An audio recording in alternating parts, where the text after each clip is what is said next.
Hello, welcome to face classes. Today we are going to discuss from hunting gathering to growing food. NCERT class 6 history का ये second chapter है, आखेट खाद्य संग्रह से भोजन उत्पादन तक। इस लेसन को हम लोग दो पार्ट में पढ़ेंगे। ये आपका पहला पार्ट है। एनसीईआरटी हिस्ट्री सीरीज इसकी ये थर्ड वीडियो है। आइए देखते हैं आज के इंपॉर्टेंट टॉपिक्स क्या क्या हैं। सबसे पहले हम लोग इसमें देखेंगे अर्लीस्ट पीपल यानी आरंभिक मानव, ये कौन लोग थे और ये हमेशा मूव क्यों करते थे, why they were on the move. दूसरी बात जो हम लोग आज इसमें देखेंगे कि ये लोग जो हैं इनके बारे में हम कैसे जान सकते हैं, क्या क्या सोर्सेज हैं, क्या ऐतिहासिक स्रोत हैं जिनकी मदद से हम इनके बारे में डिटेल से जान सकते हैं। तीसरी बात जो हम देखेंगे कि ये लोग रहते कहाँ थे, what were the places where they resided, sites यानी कि स्थान क्या थे जहां पर ये निवास करते थे। फोर्थ पॉइंट जो हम देखेंगे रॉक पेंटिंग्स यानी कि पत्थरों पर जो चित्रकारी होती थी, कलाकारी होती थी, ये क्या थी और इनसे हमें क्या पता चलता है। और लास्ट चीज जो हम इस वीडियो में देखने जा रहे हैं वो है फाइंडिंग अबाउट फायर, आग, आग की खोज कैसे हुई और इसकी क्या इतिहास है। इन सारी बातों को हम इस वीडियो में डिस्कस करेंगे। तो सबसे पहले हम देखते हैं कि स्टोन एज, जिसे पत्थर का जमाना या पाषाण युग कहा जाता है, ये क्या है। पाषाण युग, पाषाण युग एक्चुअली इसको तीन अलग अलग पार्ट्स में डिवाइड किया गया है। इतिहासकारों ने पैलोलिथिक पीरियड, मेसोलिथिक पीरियड और न्यूलिथिक पीरियड, तीन अलग अलग पीरियड्स में स्टोन एज को डिवाइड किया है। पैलोलिथिक यानी कि पूरा पाषाण काल, मेसोलिथिक मतलब है मध्य पाषाण युग और न्यूलिथिक का मतलब है नवपाषाण युग। ये पाषाण युग जब हमारे पास रिटन सोर्सेज अवेलेबल नहीं थे और हमारे पास सिर्फ कुछ टूल्स मिले हैं पत्थरों के, जिनके आधार पर हम उस जमाने के इतिहास के बारे में जान सकते हैं, इसलिए हम इसको स्टोन एज या प्री हिस्ट्री की कैटेगरी में रखते हैं। सबसे पहले पैलोलिथिक की अगर बात करें हम, जिसे पुरापाषाण काल कहा जाता है, पैलोलिथिक ये ग्रीक भाषा का शब्द है। पैलियो का अर्थ होता है ओल्ड यानी कि पुराना, लिथोस का अर्थ होता है स्टोन यानी कि पत्थर, यानी एक ऐसा जमाना जो बहुत पुराना है। पैलियो यानी ओल्ड और लिथोस का मतलब है पत्थर, यानी पुराना पत्थर का जमाना, पूरा पाषाण काल, पुराना पत्थर का जमाना। ये अगर इसका टाइम पीरियड देखें 2 मिलियन साल पहले से लेकर 12,000 साल पहले तक का जो पूरा जमाना है, ये पैलोलिथिक पीरियड है। ये जो पूरा लंबा समय है इसको तीन अलग अलग पार्ट्स में डिवाइड किया जाता है। एक है लोअर पैलोलिथिक, एक दूसरा है मिडल पैलोलिथिक, तीसरा है अपर पैलोलिथिक। यानी जो साइट्स मिली हैं, जो जगहें मिली हैं, जिनका खुदाई करके उनकी जगहों से हम रिमेन्स पाते हैं और शेष पाते हैं, इनमें जो सबसे ऊपर है इसको अपर पैलोलिथिक, जो बीच में है उसे मिडिल पैलोलिथिक और जो सबसे नीचे है उसे लोअर पैलोलिथिक का नाम दिया जाता है। अगर हम अपने पूरे इतिहास को देखें, जब से ये दुनिया आई, जब से मानव इस जमीन पर आया, तब से अब तक की पूरी हिस्ट्री का 99% पैलोलिथिक पीरियड का हिस्सा है। सिर्फ 1% हिस्ट्री है जो पैलोलिथिक के बाद वाला पूरा पीरियड है। यानी पैलोलिथिक का जमाना 2 मिलियन साल पहले से लेके 12,000 साल पहले तक का जो पूरा पीरियड है, ये पैलोलिथिक पीरियड है। सेकेंड पीरियड जो स्टोन एज के अंतर्गत आता है वो है मेसोलिथिक पीरियड, यानी मध्य पाषाण काल। ये वो पीरियड है जब इन्वायरमेंटल चेंजेस यानी कि जलवायु परिवर्तन हो रहा था, और इससे पहले आइस एज का जमाना था।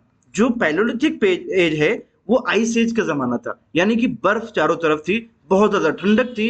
लेकिन जब बहुत ज्यादा धीरे धीरे जब टेम्परेचर बढ़ा, इन्वायरमेंटल चेंजेस हुए, तो बर्फ पिघलनी शुरू हुई और इस तरह से वाटर का फ्लो हुआ। सूरज की किरणों से और वाटर के फ्लो से दोबारा से बारिश हुई, और इस प्रोसेस में सबसे बड़ी जो और सबसे अहम चीज होती है वो है प्लांट्स का ग्रो होना। यही वो पीरियड है जहां से एग्रीकल्चर की बिल्कुल बेसिक शुरू होता है। ये एक ऐसा जमाना है जहां पर छोटे छोटे बिल्कुल टाइनी टूल्स मिलते हैं, जिनको माइक्रोलिथ या हिंदी में जिसे लघु पाषाण कहा जाता है। ये वो जमाना है जब माइक्रोलिथ जो होते थे, इनका आमतौर से जो यूज किया जाता था, लकड़ी या बोन यानी कि हड्डी या लकड़ी के हैंडल लगाकर, जैसे सॉ यानी कि कुल्हाड़ी और सिकल यानी हंसिया, इस तरह के जो हथियार होते थे, जो औजार होते थे, वो बनाए जाते थे मध्य पाषाण युग के स्टोन के टूल्स से। ये स्टोन के टूल्स आपको याद रखना है कि साइज में छोटे होते हैं और इनमें लकड़ी या बोन यानी हड्डी की कोई वस्तु उसमें जोड़कर उसमें हैंडल बना के यूज किया जाता था। और तीसरा जो स्टोन एज है वो है आपका न्योलिथिक पीरियड, नवपाषाण काल। ये स्टार्ट होता है 10,000 साल से लगभग 3,000 साल पहले तक। ठीक है, इसके बारे में हम लोग डिटेल में पढ़ेंगे। आइए सबसे पहले हम देखते हैं the earliest people why were they on the move. आरंभिक मानव आखिर इधर उधर घूमते क्यों थे, क्या वजह थी जिसकी वजह से इन्हें इधर उधर घूमना पड़ा।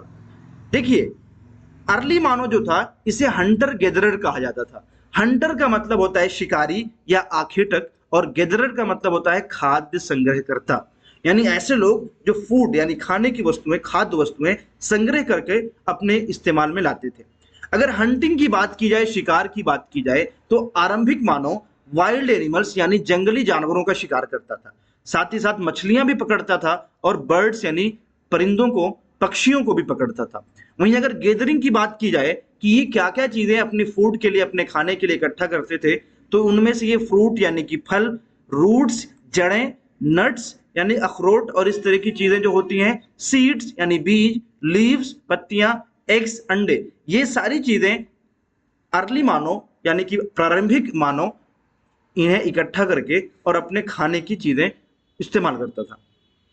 एक बड़ा सवाल है हमारे सामने कि जो अर्ली मानव था ये आखिर एक जगह से दूसरी जगह मूव क्यों करता था। इसके 3 कारण हैं। अगर हम इनके कारणों पर बात करें तो एक बात जो सबसे इंपॉर्टेंट है कि ये लोग ज्यादातर जो निर्भर होते थे वो प्लांट्स पर निर्भर होते थे जो नेचुरली उग जाते थे, या एनिमल्स पर निर्भर होते थे जो जंगली जानवर थे उन पर निर्भर होते थे। तो आपको पता है कि किसी एक एरिया में जो प्लांट्स हैं वो कुछ समय के बाद या तो खत्म हो जाएंगे या सूख जाएंगे, तो लोगों को दूसरी जगह मूव करना पड़ेगा। इसी तरह से जो जंगली एनिमल्स होते हैं, अगर उन्हें मार मार के खाना शुरू कर दिया जाए तो ये एनिमल्स एक जगह से दूसरी जगह मूव कर जाते हैं, और इस वजह से इंसानों को भी उनको चेस करते हुए मूव करना पड़ता था। इसलिए जो आरंभिक मानव था उसे एक जगह से दूसरी जगह मजबूरन मूव करना पड़ता था। इसलिए इन्हें नोमैड्स कहा जाता था। नोमैड्स का मतलब होता है कि ऐसे लोग जो एक जगह से दूसरी जगह मूव करते हैं। दूसरी बात जो है कि फ्रूट्स और जो प्लांट्स होते थे ये सीजनल होते थे। सीजन हुआ तो ये उग गए, इनमें फल लगा, सीजन खत्म हुआ तो सारे फ्रूट्स खत्म हो गए। तो इंसानों को हमेशा भूख लगती थी और खाने की तलाश में वो एक जगह से नए जगह की तलाश में मूव करते रहते थे। अब एक बड़ा सवाल है कि इन लोगों के बारे में यानी आरंभिक मानव के बारे में जानकारी कहां से मिलती है। हम इनके बारे में कैसे जान सकते हैं कि ये कहां आबाद थे, इनकी लोकेशन क्या थी और ये किन एरिया में ज्यादा रहना पसंद करते थे। अगर हम बात करें, people made and use tools of stone. आमतौर से जो उस जमाने के लोग थे ये पत्थरों के टूल्स बनाते थे। वुड लकड़ियों और हड्डियों के भी टूल्स बनाते थे, लेकिन इनमें सबसे ज्यादा जो सरवाइव किया है जिस चीज ने, वो है स्टोन का टूल यानी पत्थर के औजार और हथियार। एक बात जो सबसे इंपॉर्टेंट है कि इस जमाने के बारे में सबसे बेसिक सोर्स या स्रोत जो है हमारा ऐतिहासिक स्रोत, वो यही स्टोन टूल्स हैं जिनके जरिए से, जिनकी मदद से हम इनके बारे में डिटेल में जान सकते हैं। स्टोन टूल्स जो हैं ये लोग यूज करते थे मीट और बोन को कट करने के लिए, या पेड़ों की जो छाल होती है, बार्क यानी छाल, उसको स्क्रैप यानी छीलने के लिए, या एनिमल्स की स्किन जो होती थी उसके हाइड्स यानी कि उसके रोएं और बाल को छीलने के लिए, या फ्रूट्स और रूट्स को कट करने के लिए अर्ली मानव या आरंभिक मानव स्टोन टूल्स का प्रयोग करता था। कुछ ऐसे भी टूल्स मिले हैं जिनमें हड्डी या लकड़ी के हैंडल्स लगे हुए होते थे और भाले और तीर की तरह से इसको यूज करते थे फॉर हंटिंग, शिकार करने के लिए, जानवरों का शिकार करने के लिए। इसके अलावा जो टूल्स थे लकड़ी काटने के लिए भी यूज होते थे, या फायरवुड, आग के लिए जो लकड़ी जलाते थे उसको काटने के लिए भी बहुत सारे टूल्स यूज किए जाते थे। साथ ही साथ ये जो टूल्स होते थे लकड़ी काटने के बाद लकड़ी से हट्स या टूल्स बनाते थे। हट्स यानी झोपड़ी, टूल्स यानी हथियार या औजार। ये जो लोग थे ये पत्थरों के टूल्स बनाते थे। यहाँ पर आप देख सकते हैं आरंभिक मानव जो टूल्स सरवाइव कर पाए हैं, आज तक हमारे पास पहुंच पाए हैं, इनसे एक तो पेड़ों की छालों को कुरेदा जाता था, और साथ ही साथ कहीं पर छेद करना है या कपड़े वगैरह बुनने हैं तो इन नुकीले पत्थरों के हथियारों से, औजारों से ये सारे काम किया जाता था। अब एक बड़ा सवाल है कि ये लोग रहते कहाँ थे, इनकी लोकेशन क्या है। लोकेशन की अगर हम बात करें तो ये लोग ज़्यादातर जो वाटर बॉडीज होती हैं जैसे रिवर्स हैं या लेक्स हैं, यहाँ पर रहना ज़्यादा पसंद करते थे। नदियों या तालाबों के पास ही रहना पसंद करते थे। स्टोन टूल्स चूंकि ये इस्तेमाल करते थे, इनके प्रयोग में सबसे इंपॉर्टेंट उस जमाने की थी पत्थरों के हथियार या औजार। ये लोग ऐसी जगहों का चुनाव करते थे रहने के लिए जहां से आसानी से स्टोन बेहतर क्वालिटी का मिल सके, ताकि उससे वो टूल्स बना सकें। क्योंकि आरंभिक मानव को एक ही काम था, पत्थर से औजार बनाना और उन औजारों से अपने लिए खाने की वस्तुएं इकट्ठी करना और शिकार करना। अब एक टर्म यूज होता है साइट्स। इतिहास में ये टर्म जगह जगह आपको देखने को मिलेगा। तो हम देखते हैं कि साइट क्या होता है। साइट्स का मतलब होता है जगह या स्थान। ये ऐसी जगह होती है, ये ऐसे प्लेसेस होते हैं जहां पर कोई भी रिमेन्स यानी कि अवशेष मिलते हैं।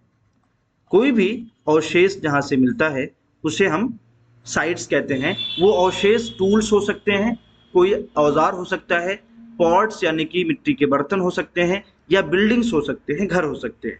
कोई भी जगह जहां पर ये चीजें पाई जाएं, इनके अवशेष पाई जाएं, तो वो साइट होता है। इसी तरह से ये जो साइट्स होती हैं ये बनाई जाती हैं, इसका प्रयोग किया जाता है और फिर बाद में इसको छोड़ दिया जाता है। दीज में be found on the surface of the earth. ये जमीन के ऊपर भी मिल सकता है, जमीन के अंदर कहीं दफनाया हुआ भी मिल सकता है, और कभी कभी ये पानी के अंदर भी मिलता है। क्योंकि समय गुजरने के साथ साथ बहुत सारे ऐसे भी बस्तियां हैं, ऐसी आबादियां हैं जहां पर धूल गर्द और फिर बाद में वाटर यानी पानी की वजह से वो उसकी शक्ल चेंज हो जाती है और वो जमीन के अंदर कहीं तह में छुप जाती है। कुछ इंपॉर्टेंट यहाँ पर आपको ऐतिहासिक स्थल दिखाए जा रहे हैं।